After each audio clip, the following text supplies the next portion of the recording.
반갑습니다. 전국통신과 학생 여러분, 입학을 축하드립니다.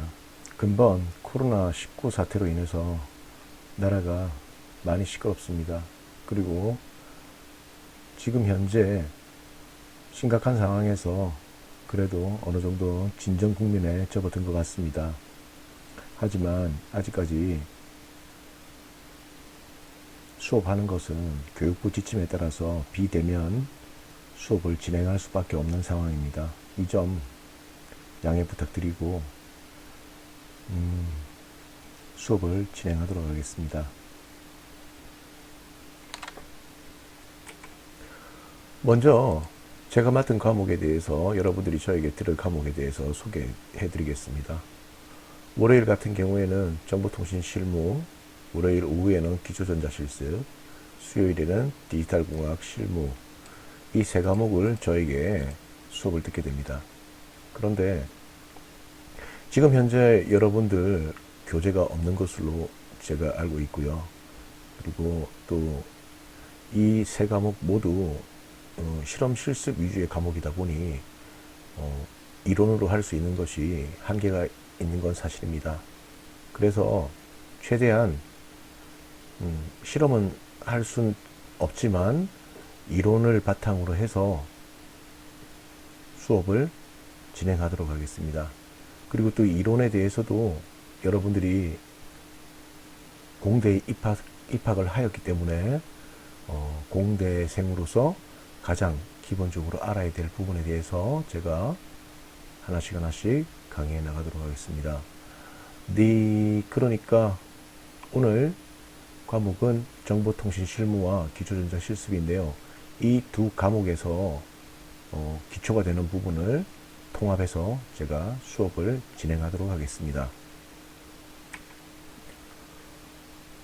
비대면 수업이다 보니 이렇게 혼자서 화면을 띄워놓고 수업을 진행하는 게 만만치가 않습니다. 그리고 또 표현할 수 있는 게 한계가 있다 보니 좀 모자란 부분이 있을 수도 있습니다. 그걸 전달하는 데 있어서도 어느 정도 다소 한계가 있는 점 이해해 주시고요. 그러면 이 세 과목에 대한 학습 평가에 대해서 말씀드리겠습니다. 먼저 평가 방법은요.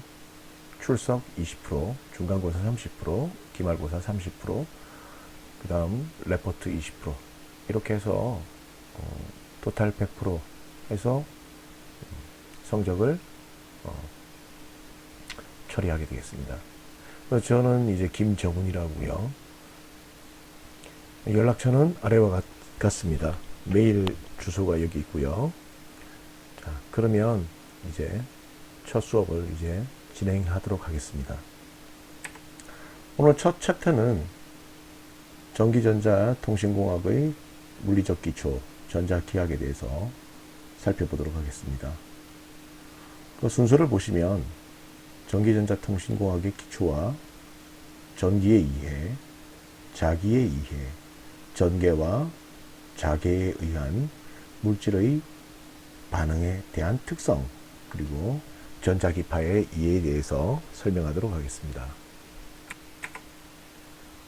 지금 보시는 그림은 생활 속에서 전기전자통신공학에 활용할 수 있는 범위에 대해서 그림으로 나타냈습니다. 먼저 첫 번째 질문을 하겠는데요. 화면 속에서 그림 1-1과 같이 우리 일상생활 속에서 전기전자통신공학에 관련된 것들은 어떤 것이 있는가 지금부터 확인해 보겠습니다. 어떤 것들이 있는지 여러분들 눈으로 확인해 보십시오.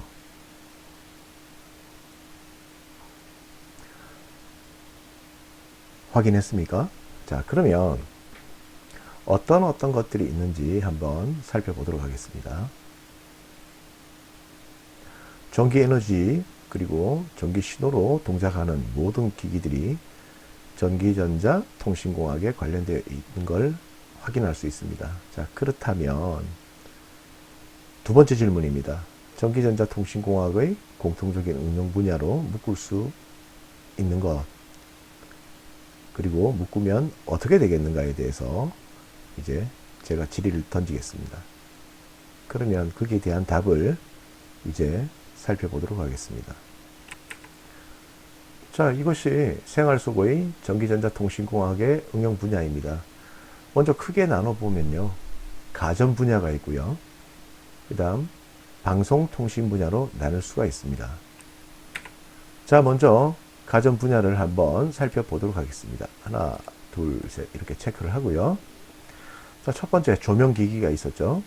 자, 조명기기가 어디에 있는지 확인해 봅시다. 조명기기가 어디 있습니까? 여기에 있네요. 그죠?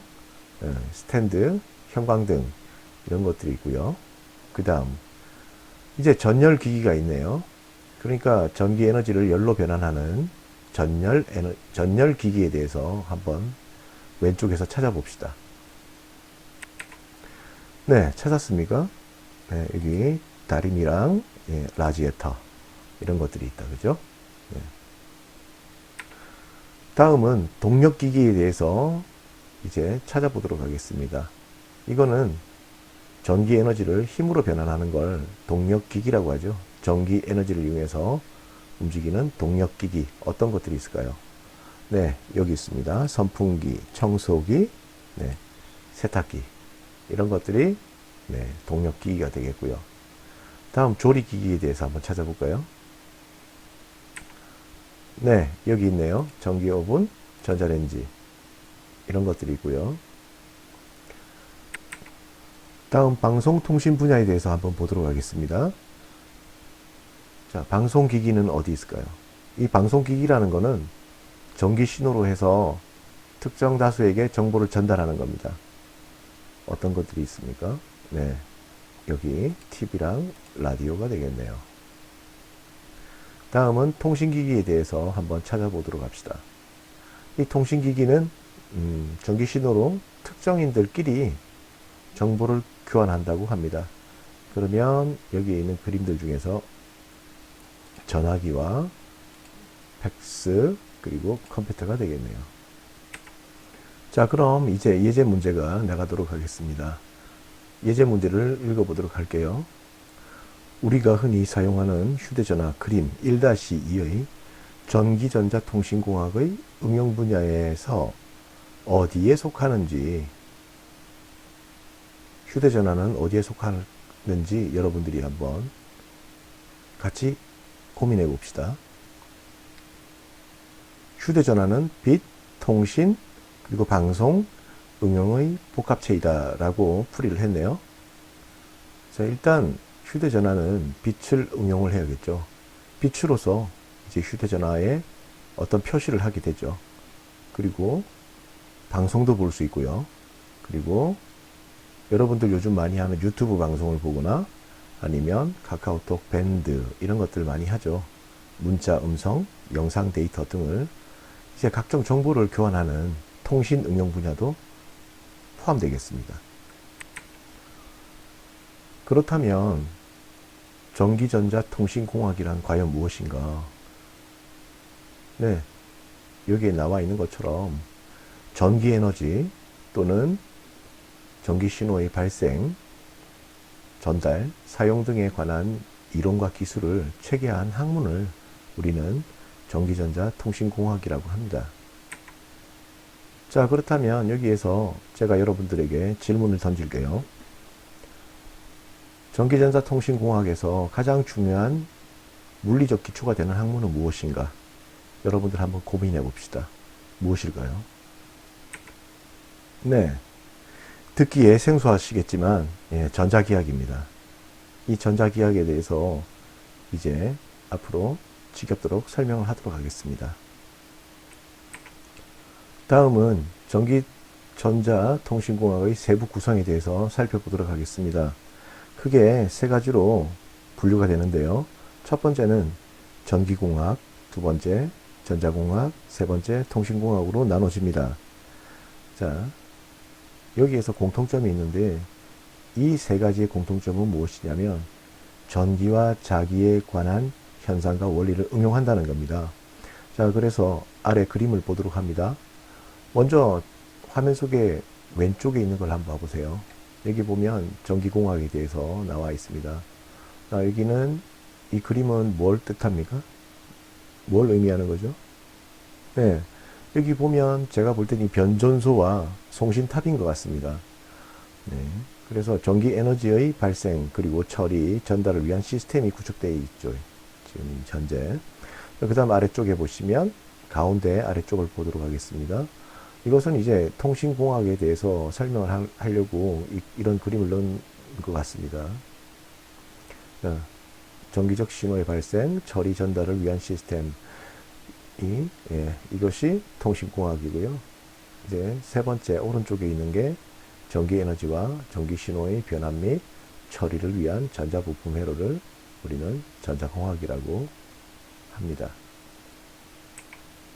자, 다음은 제가 문제를 낼게요. 휴대전화에서 전기 에너지를 공급하는 방법은 어떤 것들이 있는가? 뭐 여러 가지 방법이 있겠죠. 아래 그림같이. 네. 콘센트를 휴대전화와 연결해서 꽂는다. 두 번째, 충전기를 통해서 따로 충전해서 사용한다. 세 번째, 무선 전력 전송 장치를 이용해서 충전을 한다. 여러분들 지금 쓰고 있는 방식이 어떤 방식입니까? 여기 있는 첫 번째 얘와 얘 그리고 세 번째 네, 여기 방법을 가장 많이 쓰고 있죠 지금. 그래서 첫 번째 방법 같은 경우는 조금 전에 설명드렸다시피 휴대전화 전용 애답터를 가지고 전선, 전원잭을 연결해서 사용하는 방식이고요. 두 번째 방법은 충전한 배터리를 교체하는 방식이고, 세 번째는 휴대전화 전용 무선 전력 전송 장치를 이용해서 충전하는 방식입니다. 세 가지 방법 모두 전기와 자기에 관한 현상과 원리를 다루는 학문인 전자기학이 필요합니다. 이런 것들을 이렇게 이런 시스템을 만들려면 전자기학이 필요하다는 이야기입니다. 그렇다면 전자기학이란 무엇인가 한번 살펴보도록 합시다. 이 전자기학이라는 건 전기와 자기에 관한 현상과 원리의 상호관계를 이론으로 체계한 지식을 말합니다. 상호관계에 대해서 이런 수학적 표시를 한 것이 바로 이제 맥스웰 방정식입니다. 그래서 아래쪽 그림을 보시면 여기 그림을 보실게요. 여기 전기에 대해서 나와 있습니다.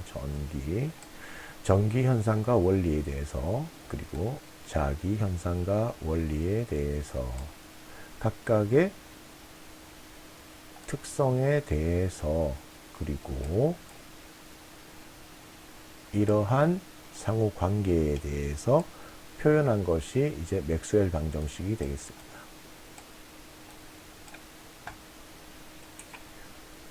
여기에 나와 있는 맥스웰 방정식에 대해서는 여러분들이 이제 2학년 올라가면 배우게 될 겁니다.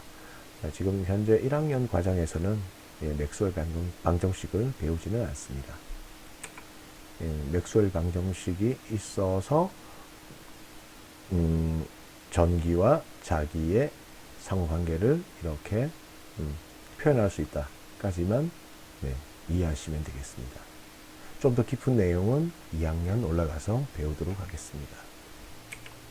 자, 다음은 전자기학의 의미에 대해서 알아보도록 하겠습니다.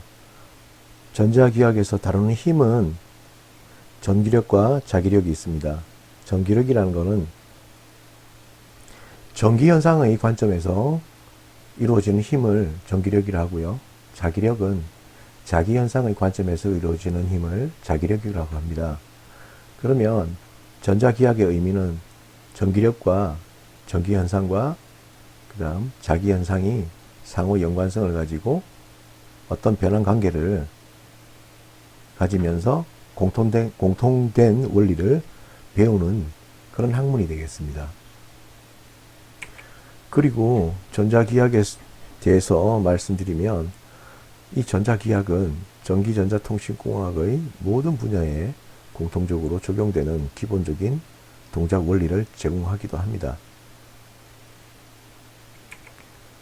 그래서 전기전자통신공학을 위해서 전자기학을 배우는 것이 매우 중요하다라고 말씀드릴 수 있겠습니다.